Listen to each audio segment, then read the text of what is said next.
Voilà. Eh bien, donc, bonsoir, ceux qui sont arrivés entre-temps.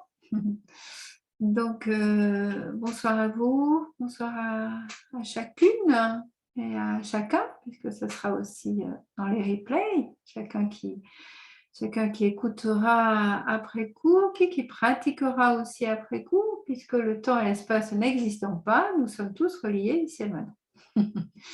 Donc, oui. Ce que je voudrais partager avec vous ce soir, euh, par rapport à tout ce qui a été échangé et tout ce que je peux ressentir aussi ici et maintenant, en ce moment. Voilà. C'est, bon, comme disait l'une d'entre nous, vraiment à la fois cette vie qui jaillit dans la nature, et à la fois aussi ces difficultés qui peuvent être rencontrées, voire le départ de proches, de personnes qui décèdent, par exemple. Donc, cette ambivalence, ces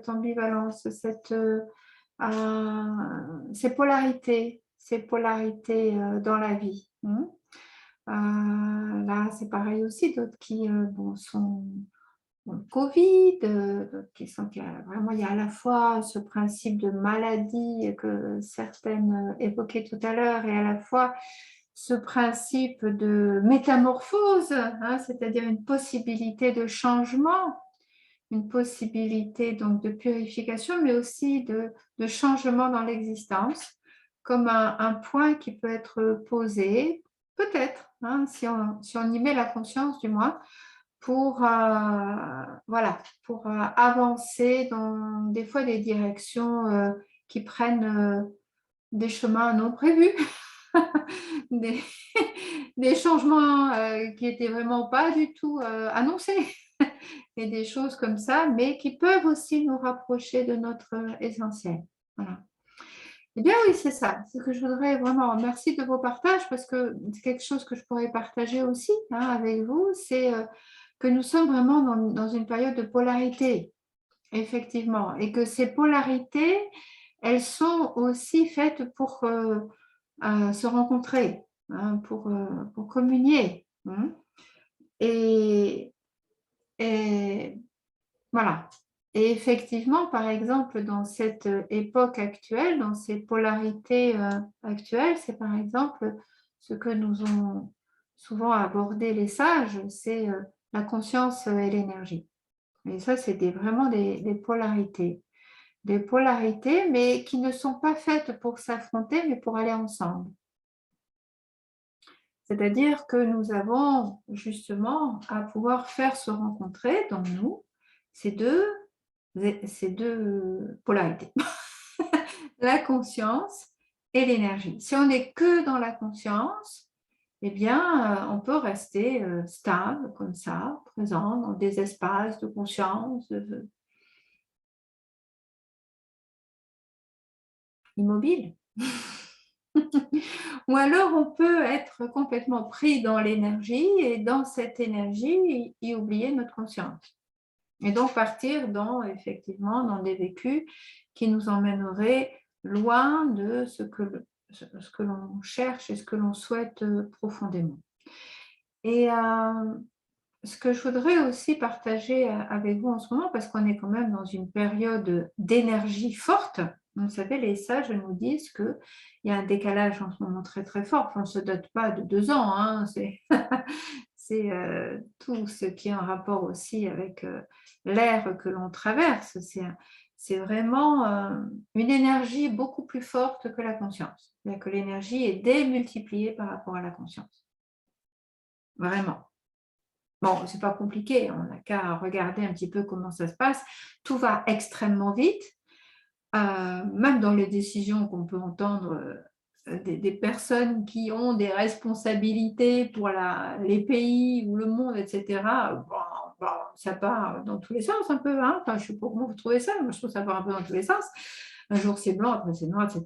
Ça va très très vite, mais Aïe, aïe, aïe, comment trouver le centre, la conscience, faire descendre la conscience dans les prises de décision, faire descendre la conscience dans les actions, descendre la conscience dans les paroles, faire descendre vraiment la conscience vraiment dans les pensées, les paroles et les actions.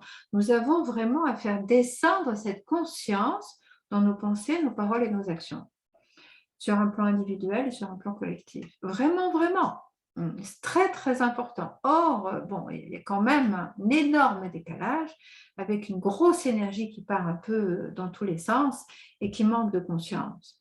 Donc, nous avons à œuvrer par rapport à ça. OK, ça c'est un des aspects. Conscience-énergie, il faut que ça s'équilibre. Maintenant, comme on est quand même beaucoup dans l'énergie, j'ai envie de vous parler de l'énergie. Et l'énergie, elle est belle.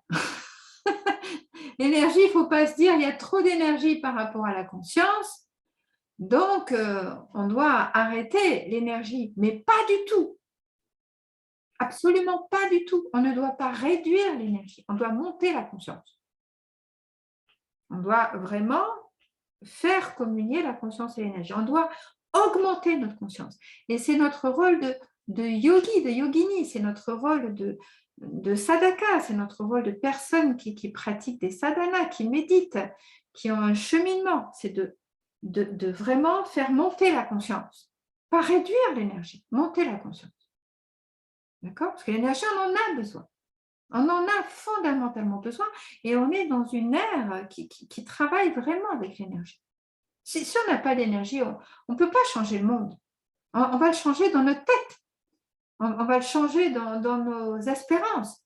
Mais comment on va faire pour vraiment l'acter? Pour acter quelque chose, il faut de l'énergie. Voilà. Donc, l'énergie, on n'a pas du tout à la réduire. On a augmenté la conscience. Ça, c'est un autre point que je voulais partager avec vous, là, à l'instant. Ça me vient comme ça, hein, je vous partage ça. Et un autre élément que je voudrais partager avec vous par rapport à l'énergie, c'est que effectivement, l'énergie, elle est belle, donc. Et qu'on a à travailler avec cette énergie.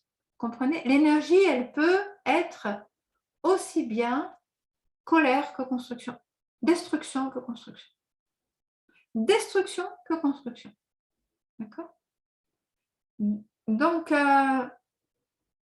ce qu'on a à faire, c'est vraiment aller malaxer et transformer l'énergie brute en énergie créatrice. Et alors là, mais le monde va changer très vite. Et nous-mêmes, dans nos êtres individuels, nous allons évoluer très vite. Je ressens que quelque part, dans cette phase que l'on traverse, il est vraiment,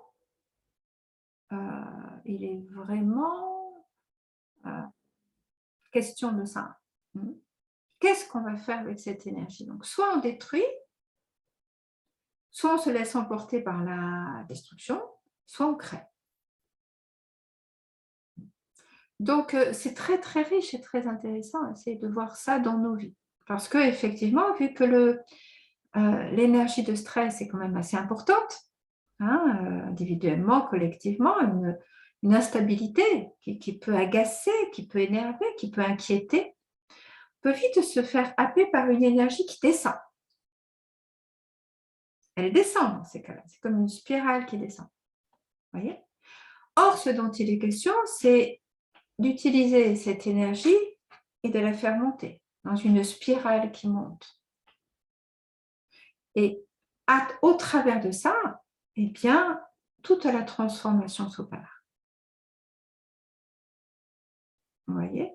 Et aussi, dans cette énergie, c'est aussi appeler l'énergie créatrice de l'univers, cette énergie créatrice, pour qu'elle vienne, elle, et que ce soit elle qui vienne, pour aider à transformer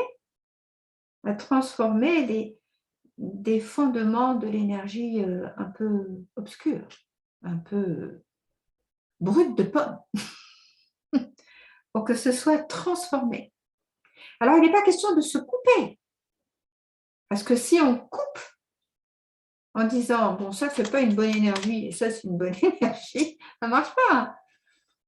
Ça marche pas, hein. Si vous avez un arbre que vous le coupez en disant, je veux garder que les fleurs, les fruits, les feuilles sont magnifiques, mais les racines, ça m'intéresse pas, va pas faire long feu, votre arbre, hein. C'est sûr. Donc, l'énergie vitale, c'est pareil à l'intérieur de nous. Donc, effectivement, quand ça descend, il faut que ce soit porté par la lumière. Il faut que ce soit la lumière qui descende. La lumière, l'amour, la conscience, notre méditation, qui, quand elle descend, des fois, va réveiller les choses. C'est des fois un peu inconfortable, mais c'est pour transmuter l'obscurité de nos profondeurs, qui est en fait très très belle. Et là, elle se métamorphoser, monter à la lumière. Et là, à ce moment-là, on a un regain d'énergie créatrice.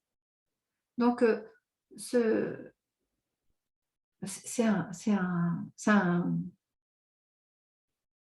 une sadhana, quoi. Une sadhana, ça veut dire quoi, sadhana? Ça veut dire pratique quotidienne, hein. Donc, c'est une sadhana, ça, hein. C'est vraiment de prendre conscience de ça. De prendre conscience de ça et de ne pas avoir peur de cette énergie-là.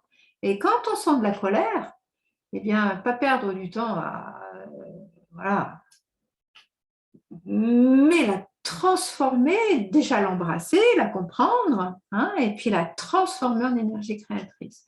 Et c'est le plus beau, la plus belle création, je pense, que l'on puisse accomplir actuellement. Actuellement.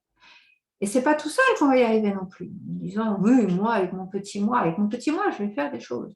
Mais si je m'ouvre vraiment à l'énergie cosmique, à l'énergie d'amour infini, à l'énergie des sages, à l'énergie des Rishi, à l'énergie de, je sais pas, moi, je crois qu'on appelle ça quoi, de Shiva, de Dieu, de Jésus, de Bouddha, voilà. Si on s'ouvre à ça vraiment, on va recevoir. On va appeler cette énergie, elle va venir pour nous faire du bien, pour nous donner de la paix, pour nous donner de la joie et de l'amour, mais pas que ça, pour nous aider aussi à transformer le plomb en or, à transformer nos profondeurs, ce qui fait que sur un chemin de yogi, des fois, il peut y avoir des incompréhensions. Vous voyez, des fois, on se dit, je ne comprends pas, je fais du yoga, je fais de la méditation, et je vis encore des colères, et je vis encore des choses comme ça. Ben oui, ben super. C'est simplement des espaces qui ne sont pas encore lumineux. Mais tant qu'on n'a pas atteint l'état de Bouddha, du Christ, hein, on a de la marge, hein, comme je vous dis souvent, eh bien, on a des choses à transformer. Donc, tout notre travail, c'est à la fois de se connecter à la lumière, de transformer nos outils, de transformer nos véhicules physiques, praniques et mentaux, et d'accepter ces moments d'orage, de galère, je sais pas moi, de peur, de colère, d'injustice, de ras-le-bol, tout ce qui peut être traversé, et de pas mettre ça dans la 10e cave, enfermant à clé. Non, non, non, non. Fais descendre la lumière, et puis on accueille, et soi-même, on offre ça à la lumière. On offre ça, vous voyez, comme un feu. Vous voyez, un feu dehors, là, un feu de camp, hein, ou dans votre cheminée. Bah, on met des bûches, et puis plus on met des bûches, et plus ça flambe, et plus il y a de la flamme, et plus il y a de la lumière. Et quelque part dans notre vie, c'est comme ça. Tout ce qu'on peut avoir comme des fois difficultés, d'accord, rencontre avec la mort, comme la tristesse que ça peut éveiller, de voir des êtres qui meurent, des choses, machin, je sais pas moi, des êtres qui ne sont pas dans des dimensions qu'on aimerait, qui n'ont pas les mêmes points de vue que soi, ça peut éveiller des tas de choses. Ben, hop, on met tout ça au feu de l'amour divin. On met tout ça comme des bûches, et ça va au contraire faire monter notre énergie. Vous voyez? Bon, dans la prise, connexion, ne pas lutter contre, travailler avec son énergie, ne pas la refuser et éveiller la conscience. Donc, c'est une sadhana. C'est vraiment une sadhana de tous les jours. Mais au travers de ça, eh bien, on fait une œuvre d'art, en fait. On est en train vraiment de créer quelque chose de fabuleux dont on n'imagine même pas l'ampleur. On n'imagine même pas, on ne peut pas imaginer. On ne peut pas, on ne peut pas. Mais, en tout cas, c'est ce que nous transmettent les yogis, les sages aujourd'hui, et ils nous invitent très, très fort à pratiquer. Là, je vous dis ça tout le temps, j'osais, et ben, je vais vous le dire encore plus. Ah, je vais me le dire moi aussi, hein. Bien sûr, parce qu'on est tous sur le chemin. Et là, il faut vraiment faire pratique de plus en plus. En fait, il faut que chacun de nos souffles devienne porteur de, de lumière, d'amour et de conscience. Chacune de nos respirations. Et puis, bien sûr, après, le mental, il nous emporte ici ou là. OK. Et dès qu'on s'en rend compte, on revient dans cette conscience du souffle. C'est très, très, très important. Très, très, très important. En étant assis, en méditation, c'est très important de s'asseoir et de rien faire d'autre. C'est capital, hein, mais ce n'est pas suffisant. Ensuite, il faut aussi pouvoir faire ça tout le temps. Tout le temps. Quand on pèle ses patates, quand on conduit, quand on va chercher ses enfants à l'école ou ailleurs, quand on tousse un bon coup parce qu'on a le Covid, eh ben on le fait en conscience, etc., etc.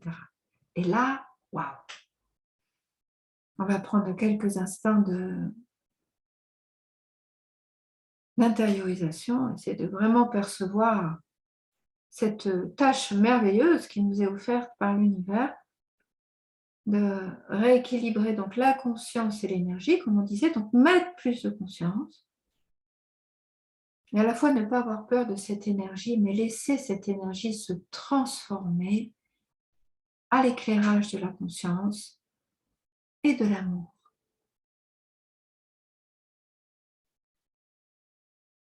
pour vraiment une belle traversée vers l'âge d'or.